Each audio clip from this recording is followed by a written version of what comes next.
কোন বলে সংবিধান সরকার করলেন, কোন বলে অন্তর্বর্তীকালীন সরকারকে সাংবিধানিক সরকার বললেন? এটা গ্যারান্টি হলো না। সংবিধানকে কোট করেই বলছি। না, সংবিধান কোট করে বলতে পারেন না। আমি ওই রেসপেক্টটা রেখে আপনাকে সম্মান দিয়েই বলছি। যে লোকটা বলবে আমি আপনাকে রেসপেক্ট করে বলছি, তার মানে এই লোকটার মাথার মধ্যে কিছু সমস্যা আছে। যে শপথ অনুষ্ঠানটা যেটা হইলো, এটা প্রত্যেকটা ওয়ার্ড, এটা কি চিফ ইলেকশন কমিশনার কি নিজে নিজে আবিষ্কার করেছে? উত্তর হলো না।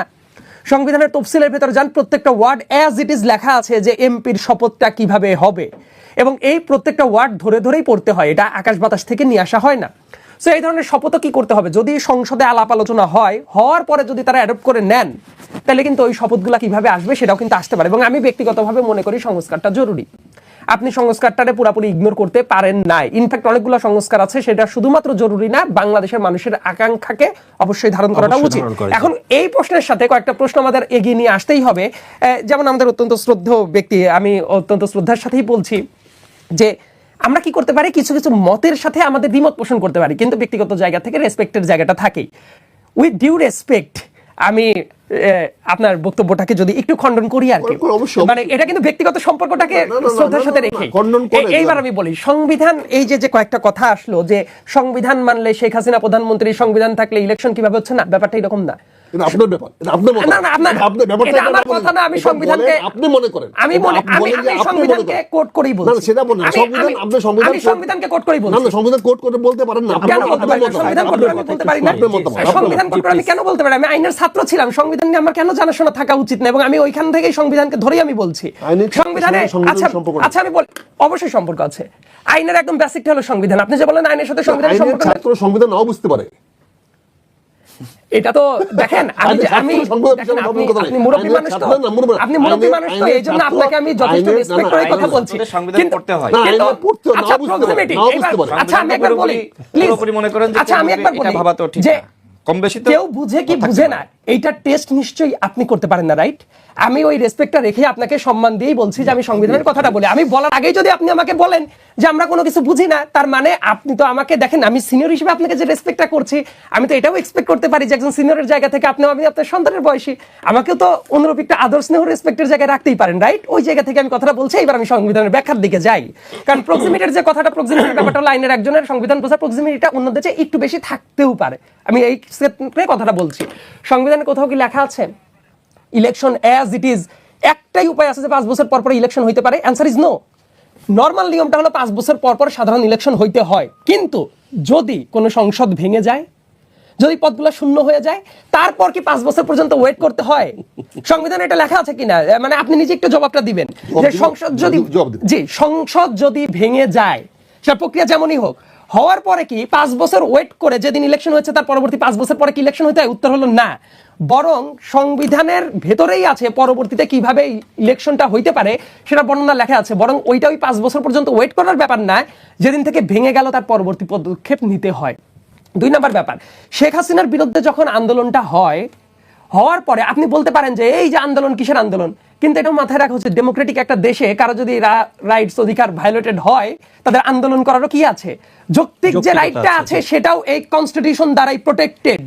এবং এই গভর্নমেন্ট, ইন্টারিম গভর্নমেন্ট যখন গঠিত হয়েছিল, সেটা আর্টিকেল 106 দ্বারা প্রোটেক্টেড ছিল। পরবর্তীতে এইটা সুপ্রিম কোর্টে চ্যালেঞ্জ, এবং সুপ্রিম কোর্টেরও এই ব্যাপারে ডিসিশনটা আছে। এখন আপনি যদি গায়ের জোরে বলেন সুপ্রিম কোর্টের ডিসিশন মানি না, সংবিধান মানি না, কোনো কিছু বুঝি না, একমাত্র যেটা বলছেন সেটাই কথা, তাহলে আমি মনে করবো ওই যে আপনি বললেন না আমার ব্যক্তিগত মতামত, আমার ব্যক্তিগত মতামত আমি এখন পর্যন্ত দেই নাই, আমি সংবিধান থেকেই কথা বলছি। বরং আপনার ব্যক্তিগত মতামত দিয়ে আপনি বলতেই পারেন, আই ফুলি রেসপেক্ট আপনার ব্যক্তিগত মতামতের প্রতি, কিন্তু আমার যে মতামতটা সেটা আমি জানানোর প্রয়োজন অনুভব করলাম সংবিধান থেকে। ধন্যবাদ। সংবিধান পরিবর্তনশীল, এটা সংবিধানের মধ্যে আছে, কিন্তু সংবিধানের প্রয়োগগুলো এক নিয়ম নীতি আছে, সংবিধান ভাঙার একটা নিয়ম নীতি আছে, এটা সংবিধানের মধ্যে দেওয়া আছে। সেটা যদি কেউ মিসইউজ করে, মিসঅ্যাপ্রোপ্রিয়েট করে, লুটে নেয়, বা মিথ্যা তথ্য দিয়ে প্রমাণিত করে, বা শক্তির জুড়ে যদি সংবিধানকে সাসপেন্ড করে রাখে, সেটা অতীতে হয়েছে। সামরিক শাসকরা প্রথমে যে কাজটি করে, তারা এসে সংবিধানকে সাসপেন্ড করে দেয়, অর্থাৎ সাসপেন্ড করলে এটাকে আর কাজ হলো না, তারপরে জনগণের সামনে বলে দেয় এখন আমার হুকুম মানবা কি মানবা না। বিপ্লব এসে আমাদের কি করেছে, আমরা বিপ্লব এসে সংবিধানকে বলছি সংবিধানকে মানি না, তাহলে সরকারটা কি হবে? এটা দরকার ছিল না বিপ্লব সরকার, বিপ্লবী সরকার করা। বিপ্লব যে কোনো করতে পারে, যেমন সামরিক শাসক যে কোনো কাজ করতে পারে, তার শক্তি বলে। বিপ্লব জনগণের ইচ্ছা অভিপ্রায় হিসেবে বিপ্লব যে কোনো করতে পারে। তো আমরা 5ই আগস্টে আশা করেছিলাম একটা বিপ্লবী সরকার গঠন করা হবে, কিন্তু কতিপয় সংসদ বিশারদ, সাংবিধানিক বিশারদ বা ছাত্ররা মিলে তারা সংবিধানকে নিয়ে আসলো। সংবিধান হঠাৎ করে 106 ধারা নিয়ে আসলো, সুপ্রিম কোর্টের কাছে গেল যে আপনি বলেন, অথচ সুপ্রিম কোর্টই নাই, সুপ্রিম কোর্ট বসে আছে ক্যান্টনমেন্টের ব্যারাকে। সেখানে একটা অসত্য তথ্য দিয়ে, মিথ্যা দিয়ে, সংবিধানে পরিষ্কার লেখা আছে প্রধানমন্ত্রীর লিখিত অনুরোধে রাষ্ট্রপতি সংসদ ভাঙতে পারবেন। এখন একজন বলে ফেললেন যে সংসদ ভেঙে দিয়েছি, এটা তো গায়ের জোরে করলেন। আমি গায়ের জোরে কথাটা কেন বলছি, আমি সরি ফর গায়ের জোরে, আসলে গায়ের জোরে না আমি এই জন্য বলছি, আমি আপনি আপত্তি করে বলছি গায়ের জোরে কেন বলছি, যে আপনি বিপ্লবোত্তর সরকার বিপ্লবী সরকার করতে পারেন, এটাই বৈধ হবে। কিন্তু আপনি কোন বলে সংবিধান সরকার করলেন, কোন বলে অন্তর্বর্তীকালীন সরকারকে সাংবিধানিক সরকার বললেন, এটা গায়ের জোরে হলো না? কারণ তখন তো আমার কিছু করার নাই। আচ্ছা, আপনি বলার পরে ওই সংবিধান থেকে আমি এই জায়গায় একটু অ্যাড করব। আপনি এখন কি হয়েছে, তো সংবিধানটি তো সংসদ তো ভেঙে যায় নাই, কাজে এই সংসদ চলমান। এখন আমরা আবারও বলছি যে এই সংসদকে আমরা একটা নিয়ে গেছি বিপ্লবোত্তর সরকার গঠন প্রক্রিয়ায়, এবং সেখানে আমরা সংস্কার বলেছি যে আমরা কিছু সংস্কার করতে চাই। আমি সরকারের পক্ষে কখনো ছিলাম না, এখনো নাই, এবং সরকার সংস্কার যেদিন করা হয়েছে সেদিন তার বিরোধিতা করেছি। বিকজ আমি বলেছি কোনো সাংবিধানিক কেউ দাবি করে কোনো সংবিধান করতে পারে না, এটা একমাত্র জনগণের অধিকার। আমি যদি বিপ্লবী সরকার করতে পারতাম তাহলে আমি যে কোনো সংস্কার করতে পারতাম, কিন্তু যেহেতু অন্তর্বর্তী সরকার বিপ্লবী সরকার নয়, অতএব এই বিপ্লবী সরকারের কোনো সংস্কার করার অধিকার নাই। এই বক্তব্য আমাদের আজকের না, এই বক্তব্য আমাদের আরো 1-1.5 বছর আগের বক্তব্য। এখন প্রশ্ন হয়েছে এই সরকার কি করেছে, বৈধ দেওয়ার জন্য একটা কমিশন করেছে, সেখানে সকল রাজনৈতিক দলগুলোকে সন্নিবেশিত করেছে। এটা সরকারের সফলতা ছিল যে 35টি রাজনৈতিক দলকে, না 54টি, 54টি দল মনে হয়, 54টি রাজনৈতিক দলকে এক জায়গায় সে নিয়ে আসতে পেরেছে। এটা বলবো ডক্টর ইউনূসের একটি সফলতা ছিল। সেখানে এসে তারা তার দেওয়া এজেন্ডা মোতাবেক প্রতিদিন সে নাকে রশি দিয়ে টেনে এনে ওই পররাষ্ট্র মন্ত্রণালয়ের ওই রেস্ট হাউসে বসে আছে, চা বিস্কুট খাওয়ায়া ঘন্টার পর ঘন্টা সময় নষ্ট করে কতগুলো কাজ করানো হয়েছে। আমরা আলী রিয়াজকে এই জন্য সমালোচনা করেছি, আমরা এটাকে বলেছি একটা প্রহসন হচ্ছে, কিন্তু রাজনীতিবিদরা সেখানে দস্তখত করেছে। তার মধ্যে 35টা রাজনৈতিক দল সংস্কার দস্তখত করেছে, এবং সংসদের দক্ষিণ প্লাজায় গিয়ে 20টির মধ্যে ছাতা পাতায় দিয়ে সেখানে জনগণের সঙ্গে নাটক করে দস্তখত করেছে। আমার মনে আসে সাহেব সেটাকে দস্তখত করেছেন।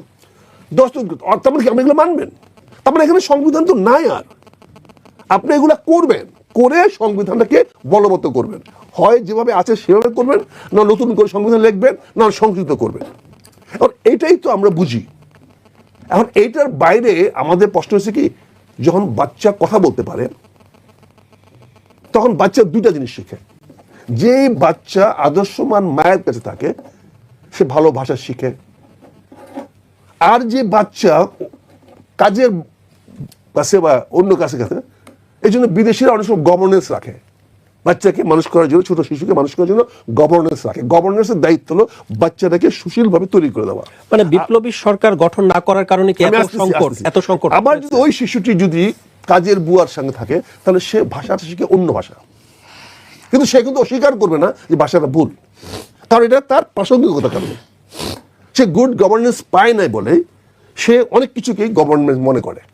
এটা ব্যক্তিগত, আমি কাউকে ব্যক্তিগতভাবে করছি না, কিন্তু আমাদের দেখতে হবে তো আমরা কোন পরিবেশ থেকে বড় হয়ে যাচ্ছি, আমাদের পারিপার্শ্বিকতা কি, আমরা সেই জিনিসটা বুঝতে হবে। আমি একজনকে সম্মান করি তার মানে আমি তাকে সম্মান করি না, এটা বুঝতে হবে।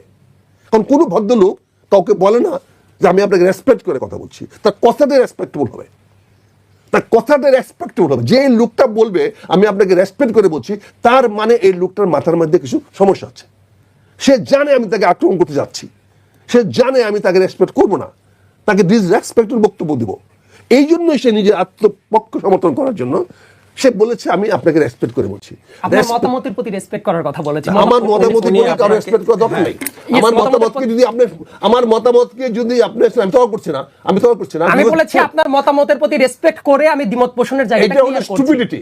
কারণ কেউ মত রেসপেক্ট করে কেউ দ্বিমত পোষণ করে না, করা যায় না। ওই যে বললাম ওই যে বুয়ার কাছ থেকে যে সন্তান সেই সন্তান বুয়ার কাছ থেকে মানুষ হয়। শুনেন, ঢাকা কলেজ আর জগন্নাথ কলেজ এক জিনিস নয়। শুনেন, ঢাকা কলেজ জগন্নাথ কলেজ জিনিস নয়, ফৌজদার ক্রেডিট কলেজ না, আর এই আমার গচিয়াটা কলেজ এক জিনিস নয়, একই বই পড়ানো হয়। এটার সাথে আমার সম্পর্ক বুঝতে হবে। এটা বুঝেন না বলে সমস্যা, এটা বুঝেন না বলে সমস্যা। শোনেন, এটা বুঝেন না বলে সমস্যা, আমরা বুঝি না। আপনি ওইখানে বসে থেকে প্রথম থেকেই বলছেন আমরা এটা বুঝি না। প্লিজ আমাকে একটু বলতে দিবেন প্লিজ। আপনি বললেন যে আমি বললাম যে আইনের ছাত্র, আমি সংবিধান থেকে কথা বলি, আপনি বলেন আমরা বুঝি না। আমরা আখতারুজ্জামান আপনার কথা শুনি, তারপর আমি সাইদ আব্দুল আলম আপনার কাছে। আপনি বলবেন ফলে আমি কি বলেছি একটু ছোট করে। আমি সংবিধানকে ব্যাখ্যা করার জন্য আমাকে আইনের ছাত্র বলতে হবে না, কারণ আমি সংবিধানকে, যে কোনো লোক আইনের ছাত্র না হয়ে সংবিধান করতে পারে। যত এমপিরা আছে তার মধ্যে 80% এমপি আইনের ছাত্র না। তাহলে তারা আইন প্রণয়ন করবেন কেউ? তারা আইন প্রণয়ন করবে কেন? তারা কেমনি করবেন? তার মানে কি তারা আইনের ছাত্র হইতে হবে? এরকম তো কোনো কথা নেই, সেটাও তো একটি বিষয়। কাজে আমি যে কথাটা বলছি সেটা বলছি যে আমরা যে কোনো বিষয় নিয়ে কথা বলতে পারি। আমি যদি একটি কোনো বিষয় রেসপেক্ট করি তখন এই সময় ডিফার করতে পারি না। এটা গ্রামারে যায় না, এটার নাম গ্রামার না। গ্রামার মানে কি? গ্রামার মানে এটা মেনে চলা। কাজে আমি যেটা বলছি, আমি আব্দুল্লাহ সাহেবকে কোনো আক্রমণ করে বলছি না, ভাই সরি, কিন্তু আমাকে যে কোনো দিন ডিফার করতে হলে আমাকে আপনার বক্তব্যকে ডিফার করতে হবে। আমি আপনার বক্তব্য নিয়ে কথা বলেছি, আপনার মতের প্রতি রেসপেক্ট রেখে আমি ডিফার করছি। আমি মোহাম্মদ রাশেদ খান, আমি আপনার কাছে একটু আসতে চাই। বিনয়ের সঙ্গে বলছি যে আমি আপনার কাছে আসতে চাই। এই যে বিনয়ের সঙ্গে বলছি, এত সংবিধানের ওই পার্টিকুলার ওই জায়গাটা কোথায়? জি, তাহলে আমি একটু সাইদ আব্দুল্লাহর কাছে আগে একটু যে তারপর আমি আসছি আপনার কাছে। জি জি, ধন্যবাদ। তো আমি এইবার একটু সংবিধান থেকে একটু পড়ি, তাহলে বুঝতে সুবিধা হবে। কারণ আপনি যে সংবিধান থেকে ব্যাখ্যাটা দিলেন, আমাদের কনস্টিটিউশনের আর্টিকেল 57 যদি পড়া যায়, যে প্রধানমন্ত্রীর পদের মেয়াদ বলা আছে, প্রধানমন্ত্রীর পদ শূন্য হইবে যদি ক তিনি কোনো সময় রাষ্ট্রপতির নিকট পদত্যাগপত্র প্রদান করেন। এই পর্যন্ত আপনি বলেছেন যে পদত্যাগ প্রদান করেছে কি করে নাই, এইটা দায়িত্ব ছিল। তারপরে খ আরেকটা অপশন আছে, এই জন্য তিনি সংসদ সদস্য না থাকেন। এই যে এই কথাটা আমরা মিস করে চলে যাই, তার কারণ আপনি এটা বলেন নাই। না, আপনি বলেন নাই এই কারণে। আপনি প্রথমটা বলছিলেন না যে পদত্যাগ করার কথাটা। ইয়েস, তারপরের কথাটা আমি বলি। 5 তারিখের পরে 6 তারিখে যখন পার্লামেন্ট ভেঙে দেওয়া হইল, ইয়েস পার্লামেন্ট ভেঙে দেওয়া হয়েছে, পার্লামেন্ট রাষ্ট্রপতি ভেঙে দিয়েছে। কারণ তিনি, আপনার এটা মাথায় রাখা উচিত যে এটা এক্সট্রাঅর্ডিনারি সিচুয়েশনে প্রাইম মিনিস্টার এইভাবে কি পালায়া চলে যেতে পারে কিনা, তার অফিস টফিস এরকম বাদ রেখে পালায়া চলে যেতে পারে? সেটা প্রাইম মিনিস্টারের ব্যাপার। প্রাইম মিনিস্টারের ব্যাপার না। নরমালি সে যদি অফিশিয়াল ডেকোরামে যায়, সে তো একদম পালিয়ে কোনো রেসপন্সিবিলিটি ডিফার না করে সে চলে গেছে। এবং পার্লামেন্ট, প্লিজ আমি বলি, পদের মেয়াদ যে শূন্য হওয়ার ব্যাপারটা উনি বললেন যে তার মানে সংবিধান অনুসারে হাসিনাই প্রধানমন্ত্রী। নো, যে মুহূর্তে, আমি একদম ডেট ধরে বলছি, 6 আগস্ট, 5 আগস্টের পরবর্তীতে 6 আগস্টের দুপুরবেলার দিকে রাষ্ট্রপতি সংসদ ভেঙে দেন। This is fact. রাষ্ট্রপতি যে মুহূর্তে সংসদ ভেঙে দিয়েছে, ওই মুহূর্তে আর্টিকেল 57 যদি আপনি ধরেন, তার খ দফা যদি ধরেন যে তিনি সংসদ সদস্য না থাকেন, তার মানে এইটার মাধ্যমে স্যাটিসফাইড হয়ে গেছে। প্রথমটা যদি বাদও দেন, এটা হলো সংবিধানের রিডিং। এবং আর্টিকেল 123-তে আমরা একটু যাই, মানে গায়ের জোরে অনেক কিছু ঠেলে অনেক কিছু বলা যায়, কিন্তু আমার মনে হয় যে সংবিধানের দিকে একটু তাকানোটা উচিত যে কি বলা আছে। আর্টিকেল 123 এতে এই যে দেখবেন নির্বাচন কখন কখন হইতে পারে সেটাও ব্যাখ্যা দেয়া আছে। ওইটার ভেতরে সংসদ সদস্যদের সাধারণ নির্বাচন অনুষ্ঠিত হইবে ক মেয়াদ অবসানের কারণে, সংসদ ভাঙিয়া যাবার ক্ষেত্রে, ভাঙিয়া যাবার পূর্ববর্তী 90 দিনের মধ্যে, এবং খ মেয়াদ অবসান ব্যতীত অন্য কোনো কারণে সংসদ ভাঙিয়া যাইবার ক্ষেত্রে পরবর্তী 90 দিনের ভেতরে। তাহলে মেয়াদ থাকা অবসান হইলে কি হয় না হয়, এই প্রত্যেকটা ব্যাপার এই জায়গায় লিপিবদ্ধ আছে। এখন বলতে পারেন যে অ্যাজ ইট ইজ পন্থায় হয়েছে কিনা, তার পতন যেটা ঘটে গেছে এটা তো এক্সট্রাঅর্ডিনারি একটা সিচুয়েশনের ভেতরে, এবং এক্সট্রাঅর্ডিনারি সিচুয়েশনের জন্য ডক্ট্রিন অফ নেসেসিটি এই জায়গায় চলে আসতে পারে। এবং ডক্ট্রিন অফ নেসেসিটি যখন আসে, অনেক কিছু কি করতে হয়, পরবর্তী সংবিধানে এইটা ইনক্লুড করার জন্যই পার্লামেন্টে আলাপ আলোচনা করে এটা বৈধতা নিয়ে নিতে হয়। যেমন রাষ্ট্রপতি অনেকগুলো অধ্যাদেশ জারি করেছেন না, এই অধ্যাদেশগুলো কি করতে হবে, এটার ইমপ্লিকেশন তখনই শুরু হবে পরবর্তী সংসদ যদি এটা র্যাটিফাই করে। আনটিল অর আনলেস এটা র্যাটিফাইড হচ্ছে, তার মানে অনেক অধ্যাদেশ বাতিল হয়ে যেতে পারে। এই কারণেই তো সংসদটার দরকার। তো এই কারণে আমি, দেখেন আপনার যে মতের কথা, আমি বলেছি আপনার মতের প্রতি শ্রদ্ধা থাকাটা জরুরি। এটা গণতন্ত্রের বেসিক এসেন্স, যে আমি আর রাশেদ ভাই দুইটা মতের জায়গায় আমরা একমত না, কিন্তু আমি কি করবো, মত একমত না জন্য আপনাকে এই জায়গায় মারামারি শুরু করবো? উত্তর হলো না। আমি বলতে পারি যে আপনার মতের প্রতি আমার রেসপেক্ট আছে, রাইট? ভলতেয়ারের উক্তির মতো যে আপনার মতের সাথে আমি একমত নাই হইতে পারি, কিন্তু ডিফেন্ড করার জন্য আমরা এই করতে পারি। আমি রেসপেক্টটা ওই সেন্সে বলেছি, বলার পরে তারপর বলছি যে আপনার কাছে